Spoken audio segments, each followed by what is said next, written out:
उपस्थित हुनुभएका सम्पूर्ण मधेसी आन्दोलनमा सहभागी हुनुभएका आन्दोलनकारी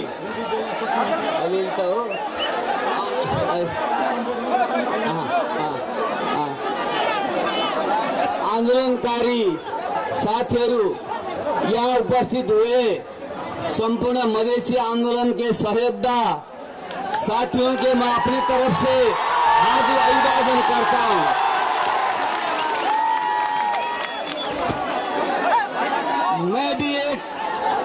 मैं भी एक आंदोलनकारी होने के नाते आपसे ऐक्यबद्धता प्रकट करता हूं। मैं आज यहाँ कोई बड़ा नेता के हैसियत में उपस्थित नहीं हुआ हूँ। मैं एक आम नागरिक की हैसियत में मैं आपके सामने उपस्थित हुआ हूँ। मैं आपसे सबसे पहले क्षमा याचना करना चाहता हूँ। 1.5 महीने से तराई मधेश में जो आंदोलन हुआ है, बंद हुआ है, लोग को इतने परेशानी हो रहा है और काठमांडू के शासक वर्ग चैन से सो रहे हैं। इसलिए मैं आपकी आवाज यहाँ आज सुन के काठमांडू और सिंह दरबार में जो लोग सोए हैं, बालुआटार में सोए हैं, उनको जगाने के लिए मैं यहाँ आया हूँ। मैं क्षमा याचना करता हूँ क्योंकि काठमांडू और पहाड़ के शासक वर्गों ने इतने सालों तक जो मधेश से ज्यादती किया, इसीलिए आप में बहुत ज्यादा आक्रोश है, वो होता है। मैं जानता हूं, मैं भी एक आंदोलनकारी हूं, एक क्रांतिकारी हूं। 10 साल तक जनयुद्ध का नेतृत्व किया था, इसीलिए कोई भी क्रांति और आंदोलन इतना सहज नहीं होता है। इसीलिए वहां आवेग आता है, कभी कभी नियम तोड़े जाते हैं। तो आपका जो आक्रोश है मैं वो समझता हूँ। मैं आपसे ये निवेदन करता हूँ, ये समय आवेग तो होता ही है क्योंकि 1.5 महीने तक आप इतना बड़ा आंदोलन कर रहा है और यहाँ के शासक वर्ग कुछ सुन नहीं रहे हैं, इसीलिए आक्रोश आना बिल्कुल जायज है। मैं उसको सलाम करता हूँ। फिर भी मैं आपसे निवेदन करूंगा, नेपाल का जो शासक वर्ग रहा है वो 200 साल से अपने आप को, जो पहाड़ में रहने वाले को, जो मुट्ठी भर लोग हैं, वो अपने आप को नेपाली कहते हैं। जो ये तराई मधेश हैं, हजारों साल से आपके यहाँ भूमिपुत्र रहे हैं, आपको नेपाली नहीं माना जाता। ये समस्या का जड़ यही है। इसीलिए हमने जो माओवादी जनयुद्ध हुआ था उस समय हमने उठाए थे, जो तराई मधेश के जो यहाँ के आदिवासी भूमिपुत्र मधेसी लोग हैं, उनको अपने पहचान, सम्मान और प्रतिनिधित्व मिलना चाहिए। इसीलिए हमने काठमांडू में हर जगह पे हमने नारे लिखवाए थे, गर्व से कहूं हम मधेसी छी, भगोड़ा नहीं धरती पुत्र छी, ये हमने लिखवाए थे। तब से ही मधेश आंदोलन ने इतना रूप लिया था और उससे पहले गजेंद्र नारायण सिंह जी लगायत के लोगों ने संहिता के मांग उठाए थे।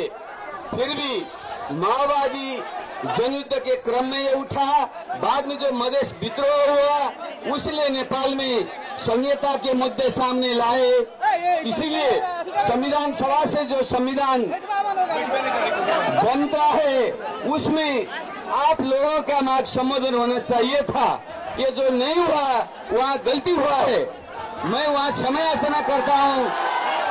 मैं भी संविधान सभा के सदस्य होने के नाते, संवाद समिति के सभापति होने के नाते मैंने भी आपका मार्ग संबोधन करने में मैं असफल रहा हूँ। इसीलिए मैं उससे आपसे क्षमा याचना करता हूँ। फिर भी मेरा ये मत है, जो संविधान सभा का जो समिति था, वो अंतरिम संविधान का जो आयोग था, उसने रिपोर्ट दिया था, सर्वसम्मत रिपोर्ट था। उसमें सारे पार्टी का सहमति था, कि तराई मधेश में 2 प्रदेश होंगे, एक नारायणी पूर्व में मधेसी बाहुल्य एक मध्य प्रदेश होगा और नारायणी पश्चिम में थारू और मधेश के एक संयुक्त प्रदेश होगा। ये सहमति बना था। फिर भी कुछ लोगों ने जो अत्यंत अहंकार से पीड़ित हैं, उन्होंने ये नहीं माना, इसीलिए समस्या वहां से शुरू हुआ। हमने कोशिश की, हमने कोशिश की, वहां असफल रहे। मैं उसे आपसे क्षमा याचना करता हूं। फिर भी मैं आपसे कहूंगा, जो संविधान जारी हुआ है ये पूर्ण नहीं है। इसीलिए हमने कहा है जब तक तराई मधेश और थारूहट के मांग पूरे नहीं होते तब तक हम दीपावली नहीं मनाएंगे, दीपावली नहीं मना सकते। इसलिए आगे संविधान को लेके हम दीपावली नहीं मनाएंगे, हमने नहीं मनाया।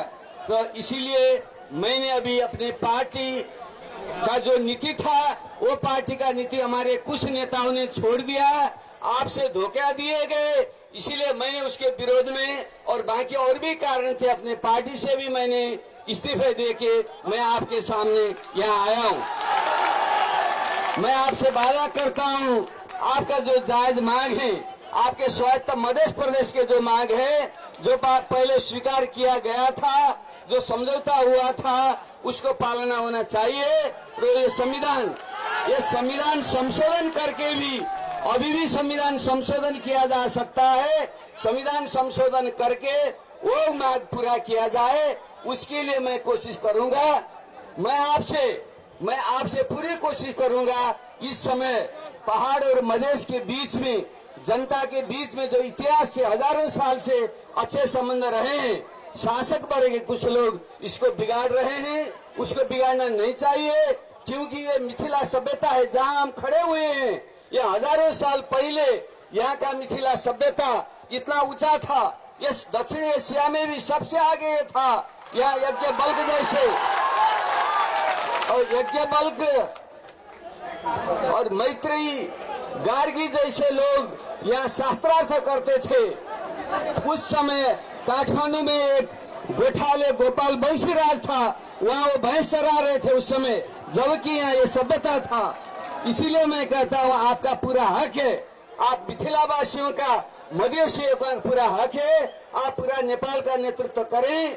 आप वहाँ से, आप काठमांडू के शासक वर्ग से लड़ें, तो सारे नेपाल को नेतृत्व करने के हम आगे आए। हमने जो अंतरिम संविधान के बाद हमने जो नेपाल में गणतंत्र घोषित हुआ, उससे सबसे पहले मैंने ही, जो आदरणीय रामराजा प्रसाद सिंह थे, इतने ऊंचे व्यक्तित्व थे, उनको हमने राष्ट्रपति बनाने की कोशिश की, उनको हमने प्रस्तावित किए थे।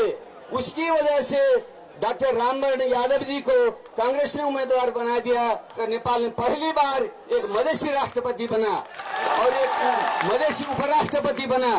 फिर मैं दुख से कहना पड़ता है, हमने आदरणीय डॉक्टर रामवरण यादव जी ने नेपाली दिखाने के लिए टोपी पहनाया, दौरा सुरबाल लगाया, नेपाली भाषा बोला, फिर भी वहाँ के पहाड़ के शासक लोगों ने उनको नेपाली नहीं माना। मैं जानता हूँ डॉक्टर रामवरण यादव इसी में बहुत बार मिला हूँ, फिर उनमें भी एक जो नेपाली बनने का जो कोशिश किया, उनको बनने नहीं दिया जा रहा, उनको भी अपहेलित किया जा रहा है। जो उपराष्ट्रपति जी ने कल ही एक वक्तव्य दिया, उनको भी ह्यूमिलिएशन हुआ। मधेश में इतना दमन हो रहा है, 1.5-1.5 महीने से यहाँ बंद है, फिर भी उपराष्ट्रपति के पद में बैठने से उनको भी चैन नहीं हुआ, इसलिए उनको भी बोलना पड़ा। इसलिए मैं भी उनका, आपका जो स्पिरिट है उसमें सहमत हूँ। मैं आपसे निवेदन करूंगा, पहाड़ और मधेश का दूरी हमने अब नहीं बढ़ाना है। जो शासक वर्ग है काठमांडू का, उसके खिलाफ में लड़े, तो पूरे पहाड़ियों के खिलाफ में लड़ना नहीं है, पूरे मधेशी के खिलाफ में लड़ना नहीं चाहिए। हम नेपाली एक हैं, नेपाल का राष्ट्रीय अखंडता कायम रखना चाहिए। अखंड नेपाल के तहत ही स्वायत्त मध्य प्रदेश चाहिए। हमारा ये जो आपका जो मांग है, उसका हमारा समर्थन है। कुछ लोगों ने हमारी जो अंदरूनी मामला थी उसको हल नहीं किया। इन्होंने महीने तक उन्होंने समस्या समाधान नहीं किया, तो इसका शायद कुछ प्रभाव हमारी छिमेकी पड़ोसियों की पड़ा। उन्होंने कुछ समय जो बॉर्डर में जो अवरोध खड़े किए, उससे अब ऐसा माहौल बन रहा है, ये तराई मधेश और पहाड़ के लोग को बहुत दिक्कत हो रहा है।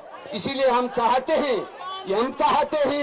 ये दोनों देश के शासक दिल्ली और काठमांडू के शासक वर्ग के जो उनके लड़ाई चल रहा है, उससे हमारे लोग मधेश और पहाड़ के लोग को दुख नहीं पहुंचना चाहिए। हम जल्दी से जल्दी वार्ता और संवाद से इसको समाधान हम खुद करें, हम नेपाली अपने आप से करें।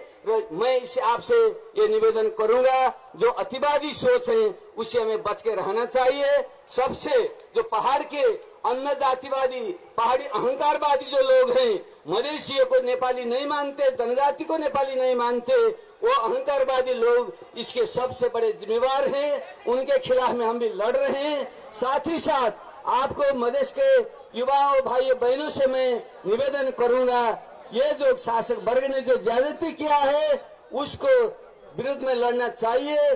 तो फिर उससे लड़ते वक्त ऐसा न हो जाए, पर उनसे दिक्कत होगी, हम अपने आप को दूसरे रास्ता लेने के तरफ न जाएं, उससे हमारा हित नहीं करेगा। क्योंकि हम जानते हैं आपका पूरा हक है नेपाल में राज करने का, काठमांडू में राज करने का आपका हक है। इसीलिए आपने जो कंट्रीब्यूशन किया है इतिहास से, नेपाली इतिहास में, उसको समझते हुए आप यहाँ के शासक जो मुट्ठीभर शासक वर्ग हैं उनके खिलाफ में लड़ें। तो आप और हम मिलके एक समावेशी, एक समानुपातिक और स्वायत्त मधेश प्रदेश सहित के बाकी सारे जो नेपाल के उत्पीड़ित जाति जनजाति हैं उनके स्वायत्त प्रदेश के साथ नए नेपाल बनाएं। तो इसके लिए हम लड़ें, साथ ही लड़ें, हम आपके साथ हैं। मैं आपसे ये निवेदन करूंगा। तो बहनों और भाइयों, इस समय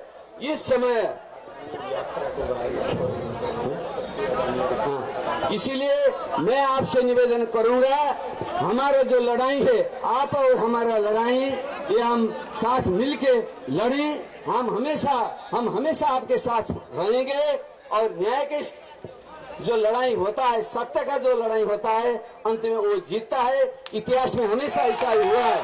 इसीलिए आप हिम्मत न हारें, आगे बढ़िए, हम आपके साथ हैं। तो हम चाहते हैं अब एक नए नेपाल बनाना है, तो हम नए नेपाल जो हम बनाने जा रहे हैं, उसके लिए जो पुराने शक्ति हैं, जो यहाँ के कांग्रेस, एमएलए और हमारे ये माओवादी पार्टी, वो बहुत पुराने हो गए, उनका चिंतन बहुत पुराना हो गया है। ये जो आप